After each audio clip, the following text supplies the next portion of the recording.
দেশজুড়ে হঠাৎ বেড়েছে সংক্রামক রোগ হামের প্রাদুর্ভাব, যাদের বেশিরভাগই শিশু। এতে উদ্বিগ্ন অভিভাবকরা। হাম সংক্রমণ ঠেকাতে বরিশালে নড়েচড়ে বসেছে স্বাস্থ্য বিভাগ। শের-ই-বাংলা মেডিকেল কলেজ হাসপাতালে তৈরি করা হয়েছে আলাদা আইসোলেশন ওয়ার্ড। বিভাগীয় স্বাস্থ্য বিভাগের তথ্য মতে গত ২৪ ঘণ্টায় সেবা জিমে ভর্তি হয়েছে ৩৭ শিশু। বরগুনায় ৩ মাসে ৩ শিশুর মৃত্যুর পাশাপাশি আক্রান্ত ৮০ জন। বিভাগে মোট মৃত্যুর সংখ্যা ৮ আর আক্রান্ত ছাড়িয়েছে ২০৬ জনে। আর একটু ভালো অবস্থা হলে আমাদের জন্য সুবিধা হইতো, রোগীর জন্য ভালো হইতো। বেডে তো খুবই সংকট, একটা বেডে ৩ জন ৪ জন পর্যন্ত প্রতিদিন আসতে যাইতেছে।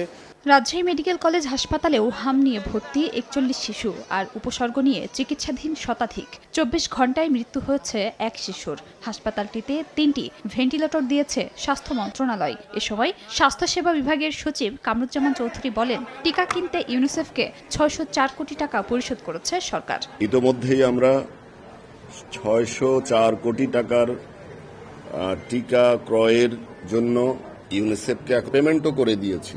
টিকা পেয়ে গেলে আমরা ইপিআই কর্মসূচি এবং টিকাদান কর্মসূচি ব্যাপকভাবে শুরু করব।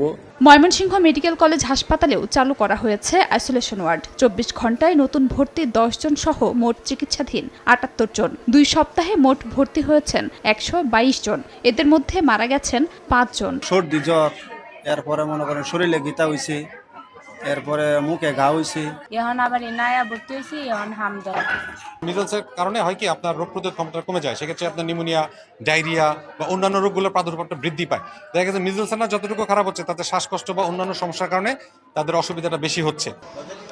চাঁপাইনবাবগঞ্জে ২৫০ শয্যা হাসপাতালের হাম আইসোলেশন কর্নারে চিকিৎসাধীন ৭৬ রোগী। ২৪ ঘণ্টায় নতুন করে ভর্তি হয়েছেন ২৭ জন। শারীরিক অবস্থার অবনতি হওয়ায় ৩ জনকে পাঠানো হয়েছে রাজশাহী মেডিকেলে। গত ৩ মাসে এই রোগে জেলায় মৃত্যু হয়েছে ৫ জনের। হামের কিন্তু একটা গুরুত্বপূর্ণ মেসেজ হচ্ছে কি যে ও র্যাশ যে দাগটা বের হওয়ার ৪ দিন আগে থেকে সে ছড়ায়। এখন একজন জ্বর হয়েছে, আপনি বাচ্চাগুলোকে একটু আলাদা করে ফেলেন।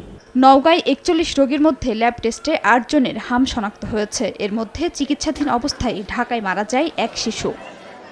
খাদিজা স্বপ্না, সময় সংবাদ।